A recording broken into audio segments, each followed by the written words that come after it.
All right, let's have a look at these extra critical thinking points that came up in previous essays. We're up to number 12. What did you guys think? Number 12. We got few. Uh-huh. We think it might be slippery slope Yeah, fair enough. and loaded word. Yeah, loaded words where? Just like Promiscuity. and deviation. Devaluated. I think, look, I can see what you mean about promiscuity. It's a negative word. The question is it overly negative? Could the writer have chosen anything a bit more neutral? Undesirable sexual freedom. It's about the same. I think they're okay. I didn't feel that was too loaded. But yeah, I take your point about the slippery slope. You have abortion, and then suddenly we're into irresponsibility and promiscuity. Yeah. I agree. Now, two things here. Yeah, I think it is. I think that's exactly what it is. You've got A and you've got Z, haven't you? And the idea that, okay, you have abortion, and then we're going to end up with sort of everybody sleeping together and irresponsibility. Now, it may be the case, but you have to prove all the links in between, wouldn't you? And there may be such evidence, but it's not provided here. So it is slippery slope unless it can be substantiated. All of these links have to be substantiated and proven with data and references and so on. If that were all done, it would no longer be a slippery slope. Yeah, so it is. It's a slippery slope, and at the same time, it's unsubstantiated. I mean, part of a slippery slope is that there are all these intermediate elements that are not substantiated. Is Yeah. it number 30 that hasty generalization as well? Hasty generalisation, not really. Hasty generalisation is more than when one or two things happen to you, and then you quickly say all, like my example of, you meet a few rude Australians, and then you say all Australians are rude. It's a bit different. Yeah. No, I think this is the problem. Now, the other problem I want to point out here is this writer has done something quite good. Remember on the academic phrase bank just a little while ago, we saw that section, being cautious. Now they've got a little phrase in here that they've added that is quite good. It's cautious, a bit of hedging. Where is the hedging here? Yeah, that's right. There are suspicions that. Yeah. Now, in other words, they're not claiming exactly unhedged availability of abortion will lead to these things. They're saying, in front of this kind of claim, they're saying there are suspicions that. They said will and must. They use will and must, that means. Yeah. Now, just because they've hedged it, this is my point. It's too noisy. A hedged claim. It's a hedged claim, isn't it? But a hedged claim is still a claim.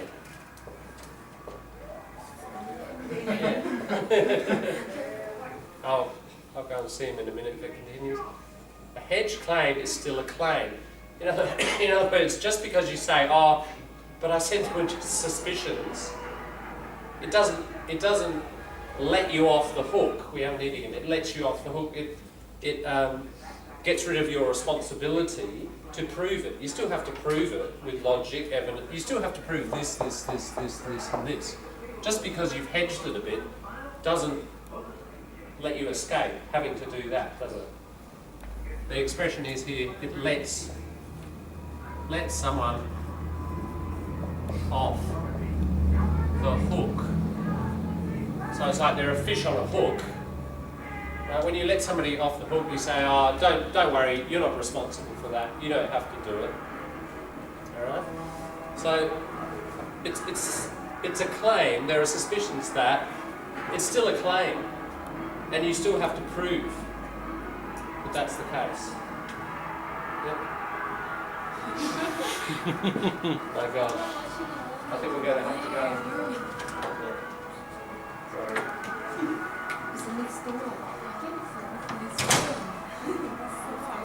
Where you want to party? Here's the party.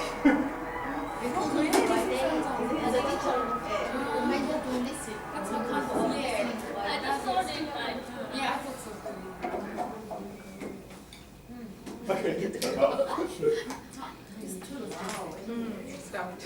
To be continued.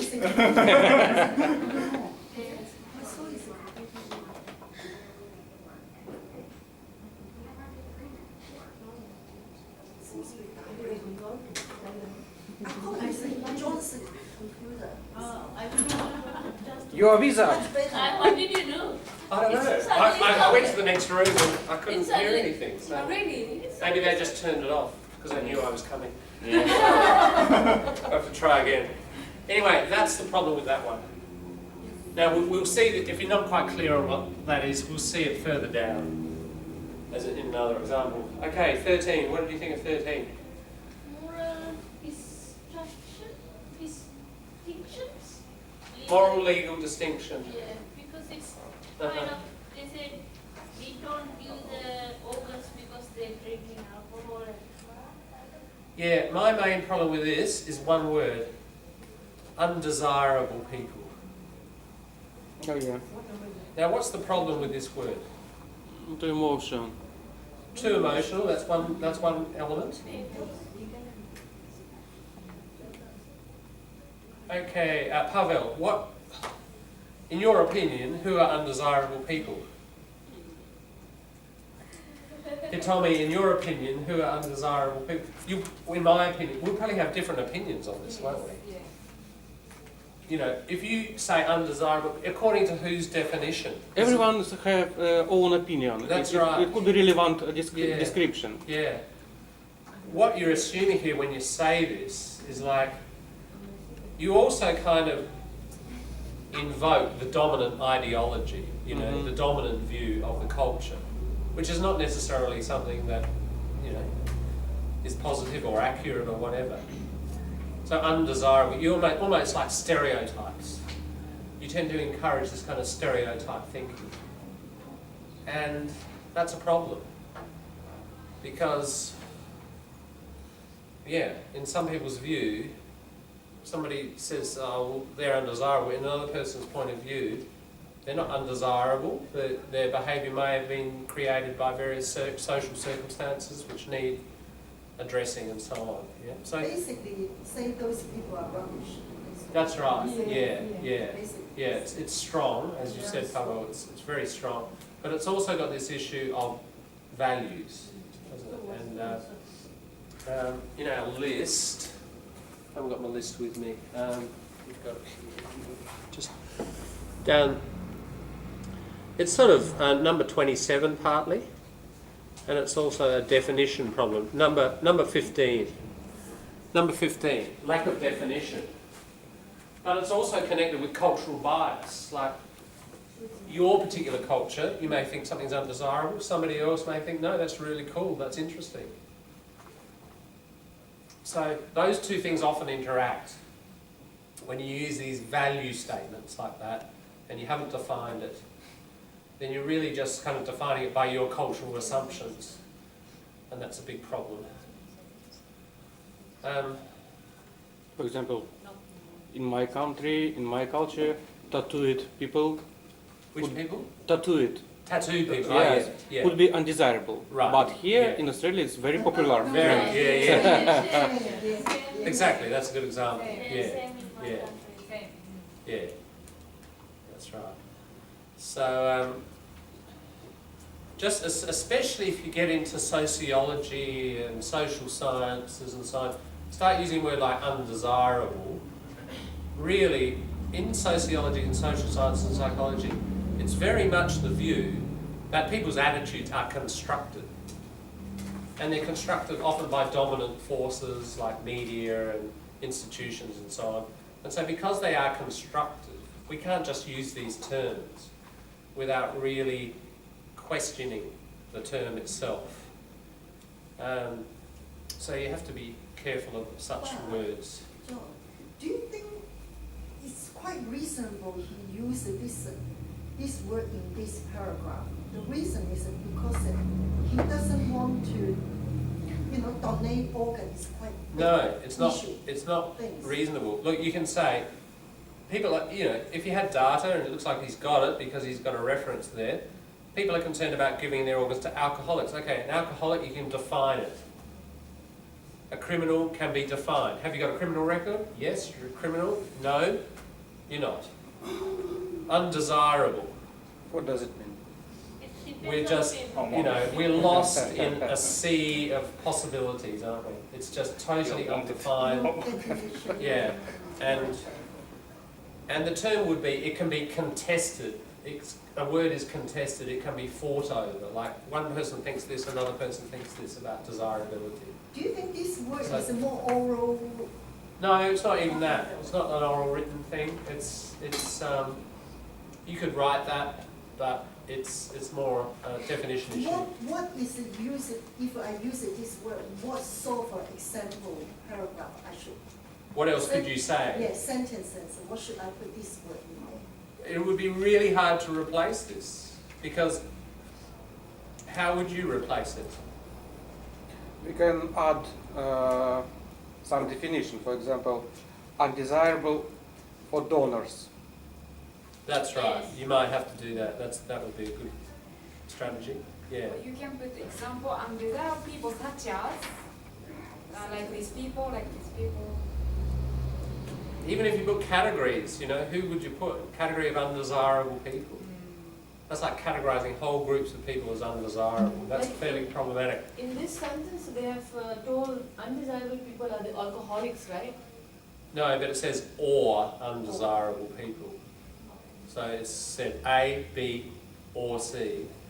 Yeah, I think, Pavel, your approach would be a good one.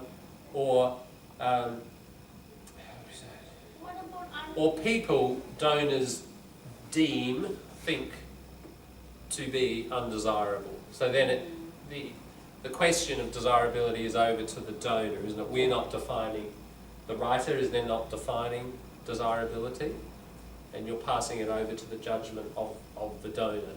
Yeah, that would be a good way to deal with that. Can you just see you need that care? It's not a grammar issue, it's a values and thinking question. can we say undesirable choices? Here, No, I mean in Just a sentence. generally undesirable choices. Again, you're generalizing about a lot of people. I mean, an undesirable choice for you is not necessarily the same as for Rena, is it? It's just, so you've just got to be careful. Lots of words are like this. This is why we should avoid words like good. Now, we've got a lot of different, we've already had a few discussions about values and religions and gay marriage, whatever. We've got really different views in this room about what's good and what's bad. So you start saying good, it's a contested word. It's a problematic word. Okay, 14. Guys, in the middle, what did you think? Legal moral distinction. Legal moral distinction. Look, both involve crime, but I don't know if there's a legal moral distinction here. What about appeal to common practice? Getting closer, how common is this practice? Very common. From what we see here, how many people did this? Nobody.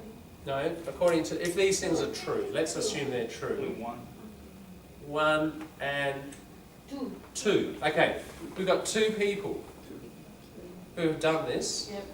The person is referring to examples around the world. We've got one from Sydney, but World Net Daily, it seems to be like around the world. We've got another case. They're anecdotal, aren't they? Just telling stories about individuals. It proves nothing at all. What's spoken about? It may be, Hannah, but you need to provide the evidence. If you can provide evidence that last year 9,741 Muslims did this, or Christians did that, or Buddhists did that, then, and only then, can we start to say, okay, here's a widespread practice. I read statistic about this topic in Morocco, very hard. Okay, that's fine. Well, we're not going to go there. All right, but yeah, the point is, it could be true, might not, but the person who claims needs to provide that evidence.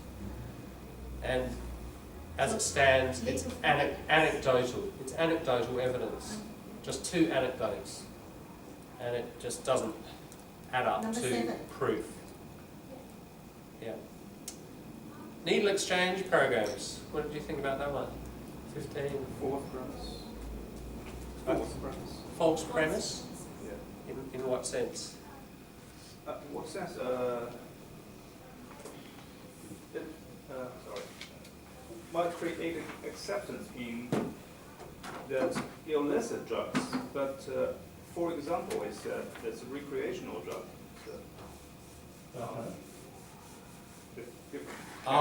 Different definition, you mean? Different, Two different, yeah. I think here he's meaning this, that's a fair point, but I think he's sort of meaning, recreational drug use is like, Tablets. yeah, or you shouldn't, you legally shouldn't be doing it, but you are, just to have fun. That's recreational drug use. So that is pretty much the same as illicit drug use. That's not related to needle exchange. So recreational drugs also illegal? What does it mean? Because Recreational drug use here includes the illegal use. So recreational drug use can be alcohol, but it can be like marijuana, heroin, amphetamines, You take it to have a good time, not for medical purpose. I thought it was all legal. No. Probably Recreational not drug good, use refers to both legal, like alcohol and tobacco, but also illegal if you're just using it for, to get high. That's recreational drug use. So, not a huge problem with definition here. I think the what? Yes. By a sample. Well, by a sample would be. Is there a report of a survey that is somehow badly conducted? You'd have to, for by a sample, you need a survey of some sort, don't you? That's not been well conducted. Have we got that here? We don't know Henderson. We don't know how that data was determined. We can't say whether it's a bias sample or not. We really don't know how that data was gathered. So at this point, we can't really say it's a bias sample. I think the problem of this topic, the author wrote about 2 different topics. Under recreational drugs, we understand only tablets forms, such as ecstasy, amphetamines, marijuana, etc., but not injected narcotics. That is why needle exchange program not related to recreational drug use. True, recreational drug use is much bigger, isn't it? Much bigger and not influence the injections. I think you'd say heroin use or... Heroin is not recreational drug, really. Heroin? Yeah. Believe me, I'm narcologist. No, I mean, people who get addicted, it's no longer recreational, but I think it would it's still very fall... hard. It's a hard drug. Yes, it's hard drug, not recreational.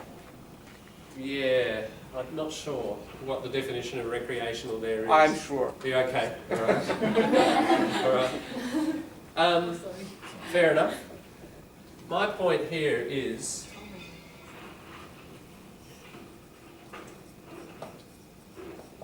Can you, Pavel, explain what the needle exchange program is to everybody? Because it's a bit of a foreign area. The needle exchange program is availability to exchange used needle to new one for the free. That's it. And why do they do it? What's the point of it? to restrict the spread of such diseases as HIV, Yeah. etc. Hepatitis, Yes. hepatitis C and things like that. Yes. So it's trying to minimise the harm caused by that problem. It's not saying, look, it's okay, but it's recognising that if you don't do that, HIV and other diseases will spread. Yeah. So here is, I'm just trying to, often it's good to kind of write it up as a diagram. Here is the claim. That needle exchange programs lead to the acceptance of illicit drugs in the collective unconscious Okay. of the public. This is talking about the public, just sort of unconsciously accepting that illicit drugs are okay. And then the proof? Okay, no worries. Proof is recreational drugs are on the rise, isn't it? Now, is that a fair measure of that? Irrelevant example. Yeah. I mean, first of all, look, how the hell do you measure that? How do you measure that? Okay, first of all, it's a claim. Any claim needs evidence. If you're going to provide evidence, one key thing about evidence is you've got to be able to measure it, don't you? If we said, we'll reduce this, we'll increase the speed limit to 70 on the roads, and we'd look at the result. We have car crashes, they're pretty easy to measure. We'd see the result. And we might see that they went up by 20%, so we'll drop the level back down again. You know, you've got to have measurable evidence. How are you going to measure that? Can't, because it's unconscious. Yeah. You'd have to have a really, I mean, you can, in some special psychological tests, measure unconscious activity. But, you know, we're talking about the public here, thousands of members of the public. You have to somehow interview many, many people with a very special test that would demonstrate that in their unconscious they had a certain view of illicit drugs. That's almost impossible, I'd say. I mean, imagine it's not, imagine it's possible, you'd still have to do it, wouldn't you? And at this stage, we don't have evidence for that. Is recreational drug use on the rise? This is claimed to be proof of this. I've just said it's difficult to measure this. Is this a fair measurement of that? I think it's a different thing, isn't it? Just because recreational drug use is on the rise, it might be a small minority. In fact, this is one of the claims at the moment. You know, we hear on the media the ice epidemic, and that ice is spreading, you know. If you listen to the various experts, and they've been saying it for the last few months actually, ice generally is not getting used by more and more people. What's happening is the people who are using it more. And that's really different. So in other words, what you could be getting here is recreational drugs, maybe it's 5% of the community using recreational drugs, and they're using it more. So sure, it could be on the rise, but it doesn't mean that the rest of the population are necessarily accepting it more and more. Yep, that is not a measurement of that. Okay, so we've got to often, you know, we've got a problem with that as evidence. It doesn't match that as a measurement. There's a problem. Now this starts to get pretty complex, doesn't it? But my point is here. You start claiming things about complex social behaviours, that these sorts of programs are going to do this. You really have to have evidence, and you have to have the right sort of evidence, and you've got to think pretty carefully about, you know, other elements in society. Are they really measurements of this? Well, they could be happening for other reasons. It's not necessarily because of this. What we get into here is correlation too. Just because that's on the rise doesn't mean that that's on the rise. It's a bit like watermelon and pregnancies. We might show even a correlation. It doesn't mean they're necessarily connected, does it? So even if we could measure this, and we put it on a graph, we surveyed with this special psychological test, and we showed that recreational drugs were also on the rise, A, B, we can't necessarily conclude we cannot conclude that. Correlation doesn't equal cause. So, okay, this one, when you open it up, there's a saying, a can of worms. You know, imagine a can, you open it up, all the worms come out, they're crawling around. We've opened up a can of worms here. You open it up, it's complex, lots of problems, they keep coming out, they keep coming out. The more we think about it, the more complex it gets, doesn't it? And we realise, you know, you can't just make these easy claims about these kinds of things, especially about complex social stuff. Is that what that show? Most claims are a can of worms. Is that what that show is based on? Can of Worms? Don't know the show, Ahmed. Is there a show? Yeah, it's called the Can Okay, of Worms. well, they're using that idiom. Yeah. Yeah. So, yeah, many claims are, if we start digging into them, they're a real can of worms, and you've got to tread incredibly carefully to avoid mistakes like this sort of thing. By the way, do you use idioms of box of Pandora? Pandora's box. Yes, Pandora's we box. do. You open Pandora's box, and Yeah. out come all the problems. Yeah. Yes. So it's more useful in essay, for example. We can use a can of worms in essay, but Pandora's box is more literacy acceptable. Pandora's box would be a bit more, literary. Literally You could acceptable. probably use that in an essay. Mhm. Some idioms you can. That would kind of be on the edge. Yeah. Can of worms would be too stuck. Yeah, it's more slang. Yeah, good. You've got a good sensitivity to that. Pandora, how to spell it Pandora? Just remember cat. Have you seen Avatar? Yeah, it's Pandora. It's Pandora. I can't remember. It's Pandora. No, it's up. Yeah. Pan. It's Greek. Everything. Dora, gift. So Pandora. Pandora. The word means a gift of everything. Pandora, sorry, what is the expression? It's old Here it Greek is. legend. Pandora's box. Okay, Pavel, tell us the story of Pandora's box. Oh, I don't remember definitely what, No, but it's some Greek legend when Pandora gave the gift for the travelers, and they opened and obtained a lot of problems, a lot of issues Yeah. from the due to curiosity. Yes. They shouldn't open the box. Yes, they? should open But they do. unknown boxes. Yeah, they're told not to open the box, but they do. And out come all the evils of the world, and they spread on the four winds. I think there was a movie. I think there is a Narnia or when No. they were kids, they found that box and they Okay. couldn't open it, but Right. they start and everything comes out Yeah. and all that. So we say, yeah, this is, most European languages have this phrase, I'm sure in Russian too. You open Yeah. a Pandora's box. It's a little bit like this. You open a very problematic thing. Yeah. Okay, so, again, look at this one, number 15. Needle exchange programs might have created. There's a bit of hedging there, isn't there? So good, tick for the hedging. But again, a hedged claim is still a claim. And it needs proper evidence.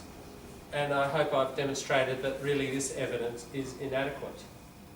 So it doesn't matter how much you hedge, you've still got the responsibility to prove it, fully with solid, measurable evidence used appropriately. All right, 16. What did you guys think of number 16? Sorry. Sorry? What is the fallacy? What is the name of fallacy? The fallacy is really that it's unsubstantiated claim. It's not substantiated. That there's no backup of, there's no support of evidence. That the evidence that they try to use is not appropriate. And even if it was, there'd be a cum hoc fallacy involved. Yep. Are we ready? Are we right for 16? So what's the answer for 15? Answer. The answer, as I just said then, it's an unsubstantiated claim. Not by a sample.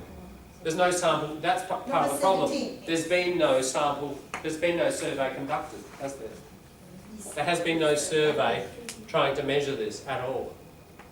They just quote this, and that is not that is not the right category of evidence to support that claim. So you could say inappropriate use of category of evidence, inappropriate category of evidence. And even if it was, then you'd have this problem, the Kumhot problem. Correlation doesn't equal cause. So you've got a few kind of interacting there. John, sorry. Yeah. Difference thing. This Henderson is claiming. I thought I wasn't clear. Henderson